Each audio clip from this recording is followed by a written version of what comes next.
તમને બધાને ખબર છે કે મારું અને ધીરુભાઈનું લગ્ન ચોરવાડમાં થયેલું અને આજ કરતાં 70 વર્ષ થઈ ગયા અને આજે અમારા લગ્ન જીવનનો દિવસ છે.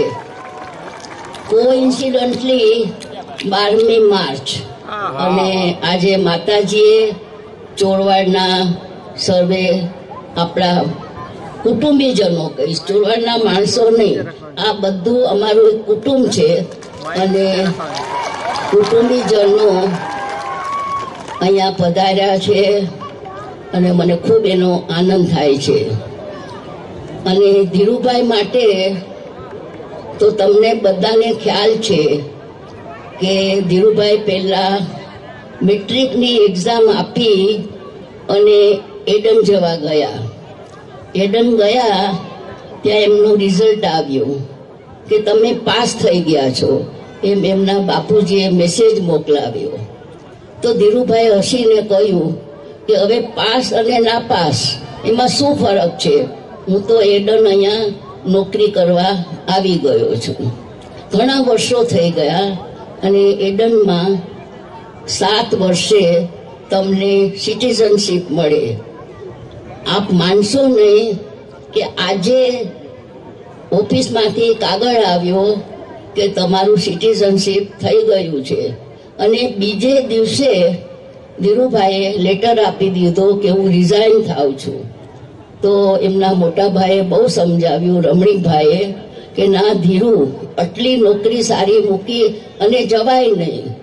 તો એમને કીધું ના, મારે મારું તકદીર અજમાવવું છે અને મારે ઇન્ડિયા જવું છે. તો ભાઈએ કહ્યું કે ઇન્ડિયામાં જઈને શું કરીશ? એને કીધું ભગવાન મને જે રસ્તો બતાવશે એ રસ્તામાં હું આગળ વધીશ અને મને ખરેખર ખ્યાલ જ છે કે હું ઇન્ડિયામાં જઈને કંઈક કરવા માંગુ છું. શું કરવા માંગુ છું એ તો હવે ઈશ્વર મને તક આપશે, એ રીતે હું આગળ વધીશ. તમારા બધાના શુભાશથી ધીરુભાઈ ધીમે ધીમે આગળ વધતા ગયા અને ઘણા વર્ષો થઈ ગયા. તમને બધાને ખબર છે કે જામનગરમાં ધીરુભાઈએ રિફાઇનરીની સ્થાપના કરી. ત્યારથી આપણા જામનગરનું નામ ખૂબ આગળ આવી ગયું અને એમાં અનંત અને રાધિકાના પ્રી વેડિંગનું ફંક્શન કર્યું અને આપણા જામનગરનું નામ ઇન્ડિયાના ઇન્ટરનેશનલ મેપ ઉપર આવી ગયું. અને એમાં ચોરવાડને અમે પહેલાં યાદ કર્યું કારણ કે ચોરવાડથી જ અમારું ભવિષ્ય આગળ નિર્માણ થયું છે.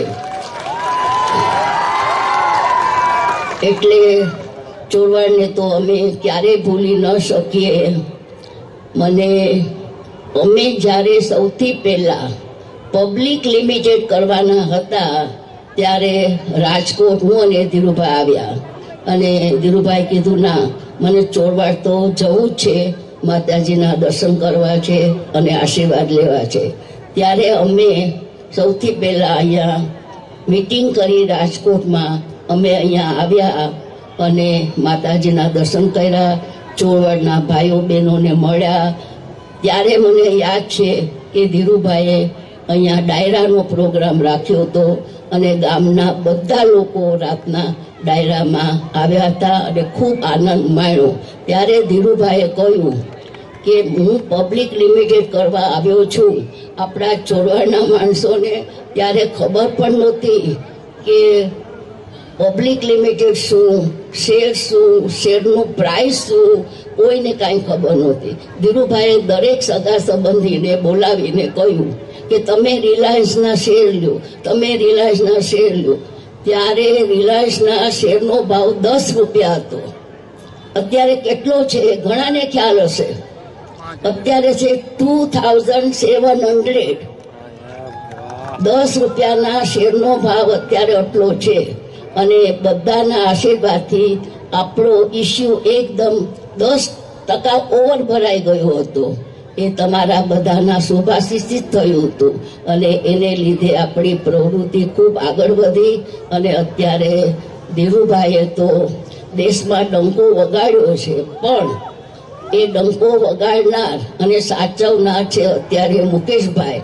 અને આપને ખબર હશે કે ધીરુભાઈએ એક રિફાઇનરી નાખી, પણ મુકેશભાઈએ 3 નાખી. એટલે બાપ કરતા બેટા સવાયા હોય તો માતાને તો ગર્વ જ થાય ને. અને એમાં અત્યારે અનંત આખી રિફાઇનરીનું સંચાલન કરી રહ્યો છે. અને જામનગર એમના માટે ખૂબ જ પ્રિય છે કે એ જામનગરમાં વધારે ખુશ રહે છે.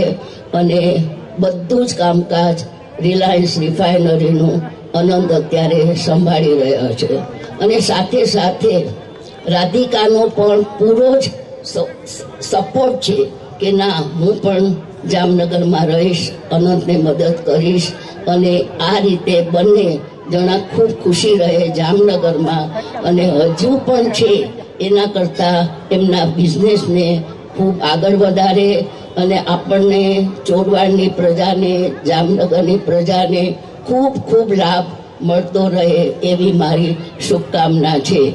આજે તમે અહીંયા પધાર્યા છો બધા આપણા ચોરવાડ ગામના આજુબાજુના, તો બધા જમીને જજો, કારણ કે અમને બહુ ખુશી થશે કે આપ સૌ અહીંયા જમીને જાઓ, આનંદ કરો. પછી ડાયરાનો પ્રોગ્રામ છે, એમાં પણ આવવું હોય તો આવી શકો છો. અને આપણા ચોરવાડ ગામની ખૂબ ખૂબ આબરૂ આગળ વધે, નામ આગળ વધે એવી હું માતાજીને અને શ્રીનાથજીને પ્રાર્થના કરું છું. જય શ્રી કૃષ્ણ.